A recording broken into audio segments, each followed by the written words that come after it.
Hey drivers, welcome to the workshop. I'm JR and this is the Trucker Tote. I've been driving for almost 20 years, a little over 2 million miles safely going up and down America's highways. I put some effort and time into a solution for a problem that's been affecting me for a number of years. I've tried a bunch of other solutions. I've tried, cardboard boxes and milk crates and everything you can possibly imagine to try to figure out a way to take everything I need to do my job that should be within arm's reach so that I can grab it quickly, do what I need to do, get back on the road, get the freight where it needs to go, and be able to, get my day done. I'm going to go ahead and walk you through how I get this set up and kind of some of the items I put in it. I went ahead and laid some of my stuff out I take on the road. Obviously, this whole thing is designed to be completely modular. You can put stuff inside, attach stuff to the outside, and we're going to continue to bring out accessories in the future so that when we get feedback from our customers as to what works better for you, we can make it available as soon as humanly possible. But this is the core unit, and this is what we're going to be able to attach everything to. So here we go.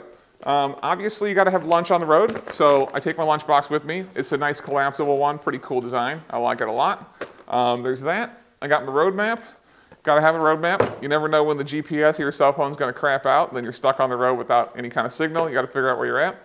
I like to take the extra hazmat placards with me too, just to be safe. That's going to go in the very back. We actually used a Rand McNally commercial road map as the measurement for our design. And actually, if you notice, it just barely clears the top of the map, so the map fits in nice and snug. Because you're not going to use the map every single day, but when you do, you really need to have access to it, and it has to be with you. So the next one up is my paperwork. So that's stuff like, my pay stuff for work, hazard material training, all my phone numbers, my pens, my ruler, just in case I have to go old school with that and bring out the old school logbooks. That's all in there to be safe on the road and legal. So we're going to put that in there next. That slides right in. We'll go with the hammer next. This is my hammer and pin puller. It works like that, and then it collapses back down. So we're going to slide that in next. It goes over here. I like to take some extra zip ties on the road. You never know what's going to need to get zip tied back together on the road, so I like to throw those back here too, out of the way, just in case. My daily water intake fits right up front. Got to have room for the GPS and charging cables. That goes in back here, because that's not going to stay in there all day long, but you want to have it in there anyways. A leave, trucker's best friend, back pain, you know how that goes. A multi-tool, just in case. I've got my rechargeable flashlight, a heavy-duty Sharpie, and then a scraper for taking off and putting on hazmat placards. Well, I got a set of road gloves, right there, and some glasses to drive with. I'm going to put those in here. And then my daily coffee intake or trucker fuel.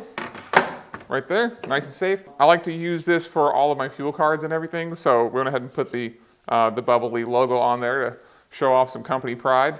Anything with a standard clip on the back, so I would imagine this would work just fine for holsters or any of the newer age accessories that have like the metal clip on them. Just slides right over the top of these interior panels. You can put it wherever you want, but I tend to like it back here. And that way I can still move my handle around when I need to. When I take it and I need to walk with it, I want to be able to move my handle in a way where I can carry it like this and be able to lift it straight up. And then same thing when I'm in the truck, a lot of times I will either put my handle completely towards the front, out of the way, and lock it in place with these locking pins, or I will pull the pins back out, slide the handle to the rear,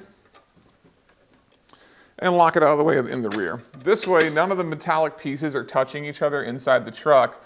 That way you're not getting any lovely rattling noises. It's also got the rubber feet on the bottom to kind of give it a little more dampening, but that's kind of the process on a day-to-day basis. This gives me everything I need to do my job safely and efficiently on the road, and we're pretty confident it'll do the same for you.